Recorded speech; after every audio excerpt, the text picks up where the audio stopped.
संगवारी हो राम राम जय जोहार जय छत्तीसगढ़। मोर नाम शेखर है। मैं नॉलेज हब कोचिंग संचालित करता हूँ रायगढ़ छत्तीसगढ़ में। आपके अपन प्रदेश छत्तीसगढ़ में हम पढ़त हन छत्तीसगढ़ के समाचार रोज के क्रम के एक परंपरा से बन गए है। और वो परंपरा में हमन 15 मिनट के भीतर कभू कभू 20 मिनट चल देते के भीतर छत्तीसगढ़ के समाचार ल जानथन समझथन। एक बार बार में एक आग्रह लेकर के आप मन करा आत हूँ कि भाई ये जो पहल मैं शुरू करे हूँ ये पहल रातों रात तो महू जानते हो कि एकदम बड़े नहीं बन जाए, लेकिन अगर आप मन के सहयोग रही 2500 सब्सक्राइबर हो गिन है ये चैनल के बढ़त बढ़त सब आप मन के प्रताप है, तब भाई सहयोग ला थोड़ा बढ़ावा कम से कम शेयर करे के आदत डाला ताकि आपके प्रदेश मन के जो भी लइका मन है जो पढ़त है तैयारी करत हैं उस सब आप मन के संगवारी मन तक ये न्यूज है पहुंच सके और मन के कुछ लाभ हो सके।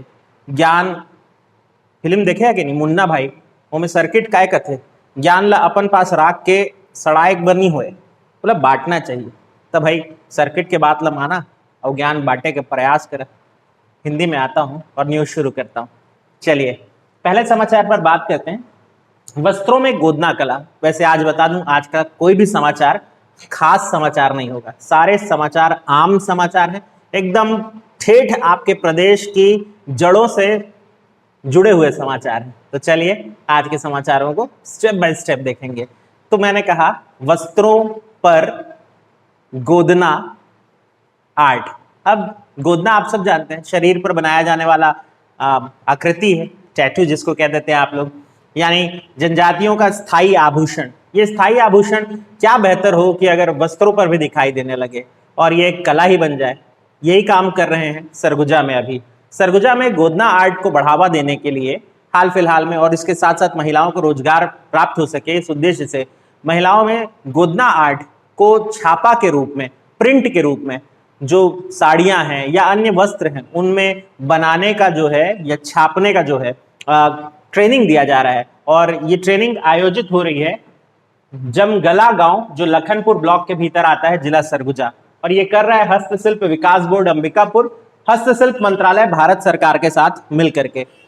तो भाई एक बेहतरीन पहल है, महिलाओं को रोजगार भी मिल सकेगा, छत्तीसगढ़ की अपनी कला पूरे देश दुनिया के सामने भी आ पाएगी। वैसे मैं आपको बता दूं गोदना जो है वो छत्तीसगढ़ की एक बहुत महत्वपूर्ण और कई सदियों से चली आ रही परंपरा है, कई सालों से चली आ रही परंपरा है। एक ऐसी परंपरा जिसमें यह माना जाता है कि यदि आपके शरीर में गोदना का निशान नहीं है तो ऊपर आपके कर्मों का हिसाब करते हुए देवता सब्बल से आपके शरीर पर गोदना गोदेंगे। ये एक प्राचीन मान्यता है जनजातियों की। बहुत सारी जनजातियों में गोदना बनाने और गोदना गुदवाने की परंपरा बनी हुई है। अब ये वस्त्रों में दिखेगी। वैसे सरगुजा सिर्फ गोदना के लिए नहीं बल्कि रजवार शैली के आर्ट के लिए, ये भी छापा की एक शैली होती है, और भित्ति चित्र शैली के लिए भी जाना जाता है। कभी आपसे पूछ ले कि रजवार शैली का संबंध छत्तीसगढ़ के किस अंचल से, सरगुजा अंचल से, मेरे पास पढ़ रहे हैं आप, तो मैं आपको पूरी कोशिश करूंगा कि जो कुछ जानता हूं सब बता सकूं। फिर बात करते हैं अगली न्यूज की। अबुझमाड़ क्षेत्र है और यहाँ मैंने कहा ना आज सारे समाचार एकदम जमीन से जुड़े हुए। अबुझमाड़ क्षेत्र में अभी एक जंगल सत्याग्रह या यूं कहें कि जंगल संरक्षण अभियान चलाया गया है। हो ये रहा है कि भाई इस मौसम में वो एक सब्जी है बहुत लोग को बड़ी पसंद होती है, करिल, जिसको बस्तर अंचल में बास्ता कहा जाता है। बस उसके अवैध रूप से, अब भाई वैसे बास्ता या करिल अवैध है, आपको बता दूं या शायद पता हो आपको कि भाई बांस के जो कोमल नई डंडियां होती हैं उसको खुरच करके फिर बास्ता या करिल बनाया जाता है, यानी वो कभी वृक्ष नहीं बन पाएगा। इस पर वन विभाग ने रोक भी लगाई हुई है और उसके बाद भी ये सब कुछ होता है। तो अभी अबुझमाड़ क्षेत्र में महिलाओं ने ये जिम्मा उठाया है कि वो करिल के चक्कर में, बास्ता के चक्कर में अपने वनों का दोहन नहीं होने देंगी। तो वो निगरानी कर रही हैं डंडों के साथ, हथियारों के साथ, अपने गांव के वन क्षेत्र में खड़े होकर के। तो ये बहुत बड़ी न्यूज नहीं बन पाई, लेकिन इतनी जरूर है कि आप ये जान सके कि पर्यावरण संरक्षण के लिए महिलाएं सामने आई हैं। अपने छोटे छोटे दुधमुहे बच्चों को साथ लेकर के वो दिन भर रखवाली का काम करती है, रात में पुरुष करते हैं ताकि उनके पेड़, उनके वृक्ष सुरक्षित रहें। फिर बात करते हैं हेरिटेज ड्रिंक। तो भाई छत्तीसगढ़ में महुआ जो है उसका बहुत चलन है और महुआ अपने आप में एक पेय पदार्थ के रूप में भी यूज होता है। छत्तीसगढ़ी में इसके ऊपर हाना भी बना हुआ है, बाप बेटा एके नाम नाती के नाम आने, हाँ, उत्तर बनता है महुआ।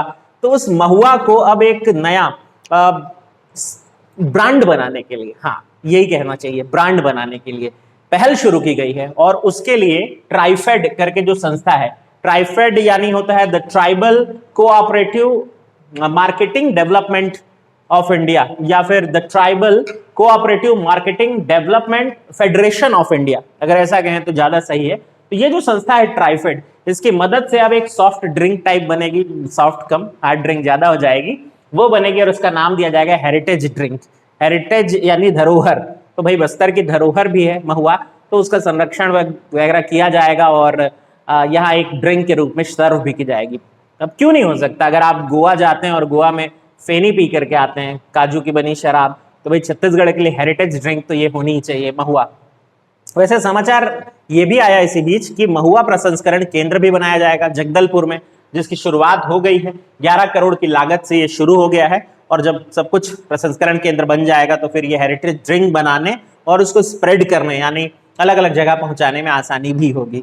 एक समाचार और है इसी से जुड़ा हुआ कि बस्तर अंचल से लेकर के पूरे छत्तीसगढ़ अंचल में अभी महुआ की खरीदी जो है वो बड़े जोरों शोरों पर है। वैसे तो महुआ जो है उसका दाम 33 रुपए पर किलो रहता है, ये समर्थन मूल्य जो छत्तीसगढ़ राज्य सरकार ने तय किया है, लेकिन यही महुआ अभी 60 रुपए किलो तक बिक रही है।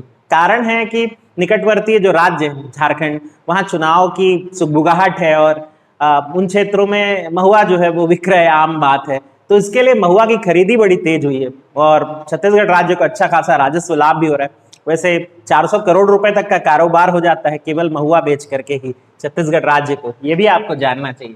तो ये चल रहा है प्रयास, देखें इसमें क्या चीजें और निकल करके आती है। तो हमने जाना ट्राइफेड के बारे में, हमने जाना हेरिटेज ड्रिंक बनेगी महुआ से।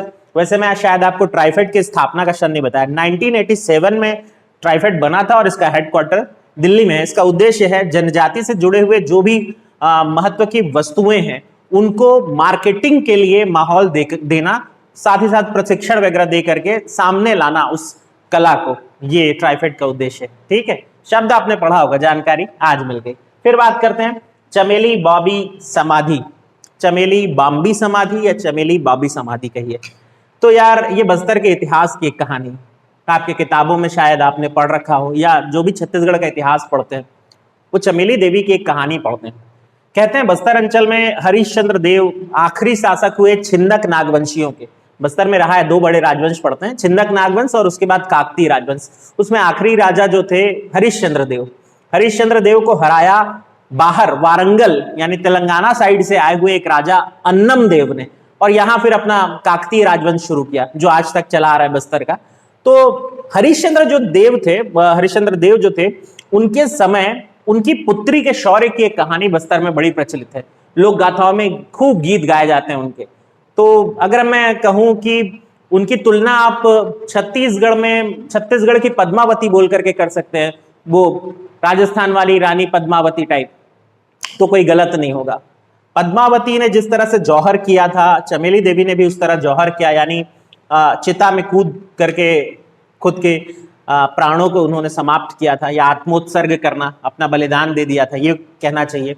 ये कथा क्या है थोड़ा सा शॉर्ट में समझा देता हूँ। हुआ यह था कि अन्नम देव जो कि तेलंगाना से वारंगल क्षेत्र से आए हुए राजा थे, उन्होंने आक्रमण कर दिया था और हरिश्चंद्र देव उनका सामना करने के लिए पहुंचे। हरिश्चंद्र देव की काफी उम्र हो चली थी और इसलिए इस युद्ध में उनका ज्यादा टिक पाना तो संभव दिखाई नहीं दे रहा था। तो हरिश्चंद्र देव अपने साथ अपने राजगुरु घोघिया राव या घोघिया नायक को लेकर के पहुंचे हुए थे। अब ये युद्ध हुआ और युद्ध में हरिश्चंद्र देव की भी मृत्यु हो गई, घोघिया नायक की भी मृत्यु हो गई। अब इसके बाद युद्ध की बागडोर संभाली हरिश्चंद्र देव की बेटी ने। वैसे आपको यह भी बता दूं कि अन्नम देव उनसे बड़े प्रभावित थे और चाहते थे कि वो उनसे शादी कर ले, और इस बात के लिए रिफ्यूज कर रही थी या मना कर रही थी हमारी चमेली देवी बस्तर की। तो ये फिर युद्ध जो है वो हुआ, इसको बेलिया पाल का युद्ध कहते हैं। इस युद्ध में अंततः चमेली देवी की मौत हुई। चमेली देवी, ये कहना चाहिए कि मौत, जब उनको लगा कि वो हार रही हैं तो वो इंद्रावती नदी के तट पर पहुंची, जहां पहले से एक समाधि बना ली गई थी, आग जला दी गई थी चिता में, और फिर उस चिता में वो चमेली देवी समाधि ले लेती हैं झालर मती के साथ मिलकर के। अब आप बोलेंगे झालर मती कौन है, तो वो राजगुरु नायक जी, जिनके साथ हरिश्चंद्र देव युद्ध लड़ रहे थे मिल करके अन्नम देव के खिलाफ, तो उनकी पत्नी थी। ये दोनों ने वहां समाधि ले ली, शहीद हो गए। और जब ये बात अन्नम देव को पता चली, अन्नम देव पहले तो बड़े दुखी हुए कि भाई उनसे ये गिल्ट हो गया, उनसे ये अपराध हो गया कि एक महिला के सम्मान को वो नहीं समझ सके। बाद में उन्होंने इस बात से दुखी होकर के उस जगह पर एक समाधि का निर्माण करवाया, जो कि चमेली बाबी के नाम से या चमेली बाम्बी के नाम से जाना जाता है। ये कहाँ है? तो चित्रकूट में नदी के तट पर ही स्थित है। बस्तर दशहरा से जुड़ी हुई भी एक परंपरा है जिसमें फूल प्रवाहित कर दिए जाते हैं इंद्रावती नदी में इस तरह से कि वो बहते हुए इस समाधि तक पहुंच जाए। तो ये चमेली देवी को सम्मान देने का एक तरीका।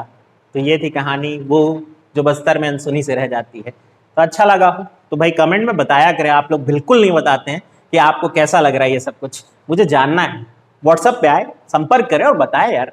फिर बात करते हैं स्वामी विवेकानंद की प्रतिमा के बारे में। स्वामी विवेकानंद की प्रतिमा लगाई जा रही है छत्तीसगढ़ के राष्ट्रीय हवाई अड्डे यानी माना एयरपोर्ट रायपुर पर। बहुत दिन से यह प्रस्ताव था, नाम तो उन्हीं के नाम पर है, विवेकानंद राष्ट्रीय हवाई अड्डा, तो भाई वहां विवेकानंद की प्रतिमा होनी भी चाहिए थी। अब प्रशासन तो नहीं कर सका, एनएमडीसी ने गिफ्ट कर दिया, यानी नेशनल मिनरल डेवलपमेंट कॉर्पोरेशन, उसने गिफ्ट किया। ये 18 फीट की प्रतिमा है, 7000 किलो की होगी। मैंडेटरी है डाटा, आप 7000 किलो नहीं भी याद करेंगे तो चलेगा, 18 फीट याद कर लेंगे। ग्रेनाइट के एक स्लैब में विवेकानंद जी के बारे में थोड़ा लिखा है और फिर प्रतिमा खड़ी मुद्रा में है। अब ये आज लगा दी जाएगी होपफुली। 11 सितंबर 1893, ये दिन भी याद आ गया इसी बीच क्योंकि हम न्यूज आज चर्चा कर रहे हैं। ये वही दिन था जब शिकागो धर्म सभा में विवेकानंद जी बोले, और क्या बोले, उनके बोलते बोलते पूरी दुनिया उनको सुनने लगी। और वो कहते हैं ना, भारत विश्व का धर्म गुरु, बस यहीं से तो वो फैक्ट स्थापित हुआ था। स्वामी विवेकानंद जी के योगदान को हमें भूलना नहीं चाहिए। वैसे इनकी एक प्रतिमा आपको पता है ना, रायपुर में तालाब के बीच में रखी हुई है। आपको ये बताना है कमेंट बॉक्स में कि वो प्रतिमा किसने डिजाइन की थी। सबको पता है, मैं पहले न्यूज में बता चुका हूँ। फिर बात करते हैं भिलाई स्टील प्लांट की। भिलाई स्टील प्लांट में हाल ही में एक न्यूज आई कि अपशिष्ट गैसों से विद्युत उत्पादन का जो कार्य है वो भिलाई स्टील प्लांट कर रहा है। तो क्या होता है कि स्टील प्लांट जो होते हैं वहां बहुत सारी अपशिष्ट गैसें निकलती हैं जो कि पर्यावरण के लिए हानिकारक हो सकती हैं। उन सारी गैसों का एक क्रिएटिव यूज करते हुए भिलाई स्टील प्लांट ने उनसे विद्युत बनाने का तरीका खोज लिया है, और इसको हम ग्रीन एनर्जी कह सकते हैं। ग्रीन एनर्जी, क्लीन एनर्जी की तर्ज पे आगे बढ़ चुके। जितना उत्पादन हो रहा है उससे भिलाई स्टील प्लांट की आपूर्ति तो होती ही होती है, और साथ ही साथ हम सालेम, जो कि तमिलनाडु में एक और स्टील प्लांट है, वहां भी लगभग 15 वाट सप्लाई कर देते हैं। वैसे ये सालेम का जो प्लांट है वो भी सेल के अंडर आता है। SAIL steel authority of India जो है, उसके steel authority of India limited, उसका एक हिस्सा है। उसी का एक हिस्सा तो बीएसपी भी है, ये आप जान ही रहे होंगे ना। तो ये एक न्यूज थी, ध्यान रखेंगे इसे भी, यानी कि कौन अपशिष्ट गैसों से बना रहा है, तो हमारे पास बीएसपी भी है। फिर बात करते हैं स्वामी अग्निवेश की। निधन का कल समाचार आया इनका, और बहुत सारे हाहा रिएक्ट लोग कर रहे थे इनके निधन के समाचार में। कारण यह है कि इनको अर्बन नक्सल घोषित कर दिया गया था। अब अर्बन नक्सल जैसी कोई शब्दावली एग्जिस्ट नहीं करती है, बस मीडिया ने इसको बना दिया है। जो आजकल का क्या कहना चाहिए, वो मीडिया जो कि बेसिर पैर की बातें करता है, उसने इस तरह का एक शब्द दे दिया और उसको चर्चित कर दिया। स्वामी अग्निवेश पे आप हाहा करें या उनके नाम पर आप मजाक बनाएं, लेकिन बहरहाल छत्तीसगढ़ अंचल से उनका जुड़ाव रहा है, इसलिए हम छत्तीसगढ़िया लोगों को उनके बारे में पढ़ लेना चाहिए। एक अभ्यर्थी के रूप में अगर आप तैयारी करना चाहें तो ये फैक्ट याद कर लीजिए, क्योंकि भाई प्रश्न आने की संभावना है, क्योंकि उनका छत्तीसगढ़ क्षेत्र से जुड़ाव रहा है। तो ऐसा है कि उनके जन्म के बाद कह लीजिए कि छत्तीसगढ़ आना हुआ उनका, क्योंकि उनके पिता का कम उम्र में निधन हो गया था, और फिर वो छत्तीसगढ़ के शक्ति क्षेत्र में आकर के रहने लगे थे स्वामी अग्निवेश, और इस तरह से उनका छत्तीसगढ़ से जुड़ाव हुआ। आर्य समाज से बाद में जुड़े, बहरहाल शक्ति में रहते हुए उनकी शिक्षा दीक्षा हुई, फिर आगे रायपुर वगैरह से भी पढ़ाई उन्होंने की, फिर बाहर भी पढ़ने पहुंचे और वहां कलकत्ता में आर्य समाज से जुड़े, और फिर आर्य समाजी बन करके बहुत सारा कार्य करते रहे। हरियाणा से चुनाव लड़े और मंत्री भी बने। बाकी उसके बाद दिल्ली में एक बार मजदूरों के एक आंदोलन पर निर्ममता पूर्वक लाठियां बरसाए जाने के से दुखी होकर के इन्होंने अपने पद से इस्तीफा भी दे दिया था, और फिर मजदूरों के हित में लग गए थे। कहते हैं उसी दौरान बाराद्वार क्षेत्र के आसपास आकर के इन्होंने मजदूरों के लिए बहुत काम किया, एक बड़ा आंदोलन सा खड़ा कर दिया था। इसी का परिणाम है कि जो हम जेठा पैसेंजर हॉल्ट देखते हैं, ट्रेन रूट में अगर आप जाते आते देखे होंगे, ये स्टेशन है जेठा पैसेंजर हाल्ट पैहा लिखा रहता है, वो इसी आंदोलन की देन है ऐसा माना जाता है। लगातार उन्होंने मांग की और फिर ये स्टेशन जो है वो वहां बन करके तैयार हुआ। उसके अलावा छत्तीसगढ़ में एक बार एक कलेक्टर साहब एलेक्स पॉल मेनन को माओवादियों ने गिरफ्तार कर लिया था, या गिरफ्तार नहीं कहना चाहिए हमें, अपहरण कर लिया था नक्सलवादियों ने। तो उसको छुड़वाने का जो प्रयास है उसमें भी स्वामी अग्निवेश की भूमिका रही। आप उन्हें जिस भी रूप में याद रखना चाहें वो रख सकते हैं, लेकिन आपको फैक्ट बहरहाल याद होने चाहिए। फिर आप हाहा करें, रिएक्ट या जो भी करें, वो आपकी अपनी समझ है। हाँ, और देश तो भाई सबके बोलने की आजादी देता है। फिर बात करते हैं अगली न्यूज पे। तो मालकंगनी क्या है? तो एक अगेन मैं बोला छत्तीसगढ़ की समाचार या छत्तीसगढ़ की जड़ से, तो ये ना एक वनोपज है, और ये वनोपज सरगुजा अंचल की पहचान है। मैनपुर क्षेत्र में अगर देखें उधर भी काफी उत्पादन होता है, और हाल फिलहाल इसकी उपज काफी मात्रा में हुई है। ये जो फल है, अगर इसका दाम देखें तो इसका दाम वैसे तो 20 रुपए पर किलो है, लेकिन इसके बाद गूदा वगैरह निकाल देने के बाद जब बीज बचता है तो 140 रुपए पर केजी तक बिकता है। ये इतना महत्वपूर्ण उत्पाद है, वनोत्पाद या फल कह लीजिए, जिससे लकवा या वात रोग संबंधी जितने भी बीमारियां होती हैं उसकी दवाएं बनाई जाती हैं। तो जो आयुर्वेदिक दवाएं हैं उनमें बहुत ज्यादा प्रयोग होने के कारण ये बहुत डिमांड में है। छत्तीसगढ़ को एक लाभ भी पहुंच रहा है। मुझे लगा ये वनोपज शायद आप नाम नहीं सुने होंगे, तो मैंने मालकांगनी या फेन के बारे में आपको आज बता दिया। फिर बात करते हैं अगली न्यूज की। मंगर पाखना एक पर्यटन स्थल है, जगदलपुर, बस्तर प्रेम खत्म नहीं होता है। तो मंगर पाखना पर्यटन स्थल जो अभी बहुत चर्चा में आ गया है, आजकल के युवा कैमरा साथ में लेकर के अलग अलग जगहों की खोज में निकल चले हैं। तो ये पर्यटन स्थल था कभी, लेकिन उतना चर्चित नहीं हुआ था जितना अब इसे टूरिस्ट, जो आजकल के टूरिस्ट उन्होंने कर दिया। इसलिए जानते हैं मंगर पाखना को, जिसको लुतु पाखना भी कहते हैं स्थानीय बोली में। लोहड़ी गुंडा के ब्लॉक के भीतर यह आता है और काफी महत्वपूर्ण पर्यटन केंद्र की तरह विकसित हो रहा है। एक ऊंची पहाड़ी है, ऊपर शिव मंदिर भी है, लोग अक्सर मन्नतें मांगते हुए पहुंचते हैं, और अभी हाल तो पर्यटन के लिए पहुंच रहे हैं। फिर बात करते हैं, हाँ, छत्तीसगढ़ अंचल के 2 गांवों की बात करने वाला हूं। अगेन ये शायद न्यूज पीएससी में ना आए, व्यापम में ना आए, लेकिन आपका अपना प्रदेश है, कुछ अलग जानिए, अच्छा लगेगा। तो छत्तीसगढ़ में 2 गांवों की बात, और उसमें से पहला गांव है अमल भिट्ठी या अमली भिट्ठी, अमल भिट्ठी कहें ज्यादा सही। ये जो गांव है सरगुजा के भीतर पड़ता है और इसे कहा जाता है बिजली वालों का गांव। अब ऐसा क्यों कहा जाता है? यहाँ के जो लोग हैं वो इतने अभ्यस्त होते हैं बिजली के पोल में या खंभे में चढ़ जाने पे बिना किसी ट्रेनिंग के, कि इसकी सहायता बिजली विभाग जो है वो लेता है। आजकल बिजली विभाग भी बहुत कुछ ठेका में काम कराता है, तो वो जो ठेकेदार होते हैं बिजली विभाग वाले, वो इनको हायर करते हैं और श्रमिक के रूप में ये काम करने जाते हैं। इनको बिना किसी ट्रेनिंग के, बिना किसी सुरक्षा साधनों के बिल्कुल खंबे में ऐसे चढ़ते हुए देखना एक अलग ही अनुभव होता है। मजाक की तरह ये चढ़ जाते हैं और बिजली का काम करके वापस लौट आते हैं। तो धीरे धीरे गांव इतना चर्चित हुआ कि फिर आसपास के जो राज्य हैं, चाहे वो मध्य प्रदेश हो, उत्तर प्रदेश हो, यहाँ से इनको बुला बुला करके ले जाया जाने लगा, और ये गांव धीरे धीरे चर्चा में आते आते आज जाना जाता है बिजली वालों के गाँव। ये तो हो गए बिजली वाले के। क्या हो कि किसी गांव के हर घर से कोई ना कोई, हर परिवार से कोई ना कोई सेना में जरूर हो, और वो जगह है छत्तीसगढ़ के पाटन के भीतर आने वाला पाहंदा गांव। पाहंदा गांव का ऐसा कोई घर नहीं है जहां से सेना में कोई व्यक्ति ना मौजूद हो, फिर चाहे वो किसी भी पद तक पहुंचे, लेकिन पहुंचता जरूर है। तो ये एक उपलब्धि है हमारे अपने प्रदेश की। हाल ही में इस गांव का नाम बदल करके सैनिक ग्राम रखने की मांग की गई है, रख भी देना चाहिए, अच्छी बात है। ये आपके प्रदेश के हर वो छोटे बड़े समाचारों के साथ मैं रोज आपसे मिलता हूं।